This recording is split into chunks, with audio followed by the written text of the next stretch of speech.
नमस्कार दोस्तों, मैं हूँ राजन। मेरे तरफ से आप सब लोगों का बहुत बहुत स्वागत है। दोस्तों, अक्सर लोगों का एक ही कंप्लेन होता है, रेफ्रिजरेटर चल रहा होता है पर कूलिंग नहीं होता है। रेफ्रिजरेटर का लाइट ऑन है पर कूलिंग नहीं होता है। दोस्तों, रेफ्रिजरेटर का लाइट जब ऑन रहेगा तो आपको समझ लेना चाहिए कि रेफ्रिजरेटर के अंदर लाइन आ चुका है। तो दोस्तों, जब एक रेफ्रिजरेटर कूलिंग नहीं देता है तो सबसे पहले आपको चेक करना पड़ेगा कंप्रेसर के इलेक्ट्रिक साइड और मैकेनिकल साइड को। तो दोस्तों देखिए, जो इलेक्ट्रिक साइड होता है, इलेक्ट्रिक साइड में जो रेफ्रिजरेटर की डायग्राम होती है, जो इलेक्ट्रिक फंक्शन होती है, उसे कहते हैं इलेक्ट्रिक साइड। और जो मैकेनिकल साइड होती है, कंप्रेसर के अंदर होता है पंपिंग हेड होता है, पिस्टन रॉड होता है, कनेक्टिंग रॉड होता है, सक्शन मफलर, डिस्चार्ज मफलर और इवापोरेटर और कंडेंसर होता है। ये सारे मैकेनिकल के अंतर्गत आते हैं। दोस्तों देखिए, इस रेफ्रिजरेटर के जो थर्मोस्टेट होती है, थर्मोस्टेट 7 पोजीशन पे रखा गया है, फिर भी इस रेफ्रिजरेटर में कोई कूलिंग नहीं है। दोस्तों, जब एक रेफ्रिजरेटर में 7 टेम्परेचर जो वॉल्यूम होता है उसका दिए गए हैं, फिर भी कूलिंग नहीं होता है, तो आपको समझ लेना चाहिए कि इस रेफ्रिजरेटर में बहुत दिक्कत आ गया है। दोस्तों, उस दिक्कत को आप कैसे स्टेप बाय स्टेप उससे आइडेंटिफाई करेंगे, डायग्नोसिस करेंगे, आज मैं वही आपको दिखाऊंगा। दोस्तों देखिए, 7 तक इसमें रखा गया है, फिर भी रेफ्रिजरेटर के अंदर कोई कूलिंग नहीं है। दोस्तों, इस तरीके से अगर जब भी प्रॉब्लम आता है तो आपको सबसे पहले चेक करना पड़ेगा इसके इलेक्ट्रिक साइड। दोस्तों देखिए, इलेक्ट्रिक साइड जो लाइट होता है, लाइट जब आपके फ्रिज में पावर रहेगा तब जलेगा। और जो इलेक्ट्रिक साइड होता है कंप्रेसर के लिए, अगर उस जगह लाइन ठीक से नहीं जाता है तो आपको उस जगह को भी चेक करना पड़ेगा। दोस्तों देख सकते हैं, ये होता है इस रेफ्रिजरेटर के डायग्राम। दोस्तों, इस तरीके से इस रेफ्रिजरेटर के वायरिंग किया गया है। दोस्तों देखिए, जो कंप्रेसर होता है, कंप्रेसर के पास में 2 रिले बोल्ट होता है। सबसे पहले आपको वो चेक करना पड़ेगा। अगर ये सही होता है तो आपको कंप्रेसर के जो वाइंडिंग होता है, कंप्रेसर की जो कॉयल होती है, कॉयल को चेक करना पड़ेगा कि वाइंडिंग सही मात्रा से है या नहीं। अगर कंप्रेसर के वाइंडिंग जल नहीं गया है, कटन एक बॉडी नहीं हो चुका है, तो ये कंप्रेसर चल रहा होगा।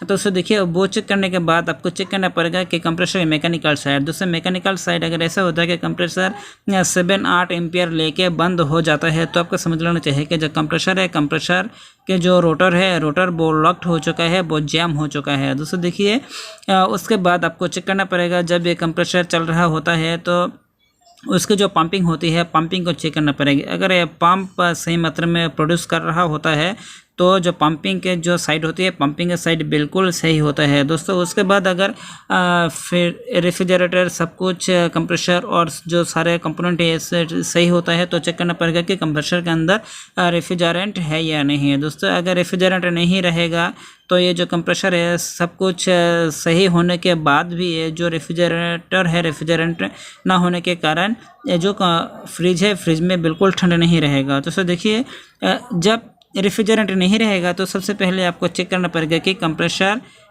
के जो आसपास आपको एक्सटर्नल पाइप दिख रहा होता है, एक्सटर्नल साइड को आपको चेक करना पड़ेगा कि किसी जॉइंट से जो रेफ्रिजरेंट है लीकेज नहीं हुआ है, इससे आपको इंश्योर करना पड़ेगा। दोस्तों देखिए, ये जो एक्सटर्नल साइड होती है, एक्सटर्नल पाइप होते हैं जो आपको नज़रों में दिखते हैं, इसे सबसे पहले चेक करना पड़ेगा। तो देखिए, ये जो डिस्चार्ज पाइप होती है, डिस्चार्ज पाइप में देखिए जो लोहा और कॉपर की जो पाइप होती है, इस जगह 2 पाइप को वेल्डिंग किया गया है। तो दोस्तों, इस जगह मुझे महसूस होता है कि लीकेज होने का चांसेस है। दोस्तों देखिए, इस जगह लोहे और कॉपर के पाइप को एक साथ जोड़ के इस रेफ्रिजरेटर के जो डिस्चार्ज पाइप होती है, डिस्चार्ज पाइप में लगाया गया है। दोस्तों देखिए, और ये जो रेफ्रिजरेटर के डिस्चार्ज पाइप होती है, डिस्चार्ज पाइप और बूस्टर पाइप होता है, ये होता है कंडेंसर के पार्ट। दोस्तों देखिए, ये जो बूस्टर पाइप में होता है, बूस्टर पाइप में लीक तो नहीं मिला है मुझे, और ये जो डिस्चार्ज पाइप होता है, देखिए जो वेल्डिंग किया गया है, इस जगह मुझे काफ़ी ऑयल देखने को मिल रहा होता है। दोस्तों देखिए, ऊपर से ये नीचे अगर मैं उंगली से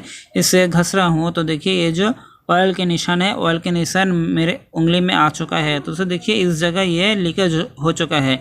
अगर किसी भी कारण आपको लीकेज नहीं मिलता है तो आप इस रेफ्रिजरेटर का कंडेंसर और इवापोरेटर को अलग अलग से प्रेशर देके उसे फाइंड आउट कर सकते हैं कि ये कौन सी जगह ये लीक हो चुका है। तो दोस्तों देखिए, मुझे लीक फाइंड आउट हो चुका है। तो दोस्तों, इस रेफ्रिजरेटर में और कोई दिक्कत नहीं है और कोई परेशानी नहीं है दोस्तों। इसके जो रिफार्बरेटर होती है, इवेपोरेटर भी सही है, कंडेंसर भी सही है। ये जो पार्ट होता है पाइप के, इस पार्ट को आप रिप्लेस कर सकते हैं। रिप्लेस करके इस जगह नए जो पाइप डाल के आप इस रेफ्रिजरेटर में गैस टच करते हैं तो ये बिल्कुल ठीक हो जाएगा। दोस्तों ये जानकारी आप लोगों के पास कैसा लगा आप मुझे नीचे कमेंट करके बता सकते हैं।